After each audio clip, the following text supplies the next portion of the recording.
So friends, ఈరోజు అయితే మా బాబు మా వైఫ్ ఇద్దరు కలిసి పునర్విక 16 కోట్ల ఇంజక్షన్ గురించి అయినా వాళ్ళ వంతు సహాయంగా ఈరోజు అయితే డొనేషన్కు తిరగడం జరిగింది.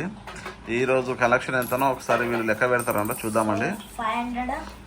ఈరోజు కష్టపడ్డ దానికి ఫలితం ఎంత వచ్చింది, ఏం సంగతి అనేది. కొందరు అయితే రెస్పాన్స్ అవుతలేరు. ప్లీజ్ దయచేసి ఒక ప్రాణాన్ని మనం ఇచ్చే ₹1 అయినా ఒక ప్రాణాన్ని నిలబెట్టినట్టు అవుతుంది. మీరు కూడా మీ వంతు సహాయం చేయండి. సో ఫ్రెండ్స్, మనకైతే 1000 అయినాయి. 1200 తక్కువ 1200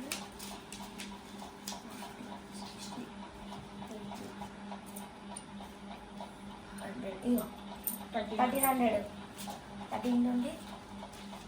సో మనకైతే 1345 రూపీస్ అయితే రావడం అయితే జరిగింది. అలా కలెక్షన్ డే 1 అయితే 1345 రూపీస్ అయితే వచ్చింది. రేపు డే 2 అయితే మళ్ళీ కలెక్షన్ స్టార్ట్ చేస్తారు వాళ్ళు. ఇంకా ఎక్కువ రావాలని కోరుకుందాము. వాళ్ళకు మన వంతు సహాయంగా ఎంతైనా సరే మనం చేరవేసేలా ప్రయత్నం చేద్దాం. Okay friends, bye.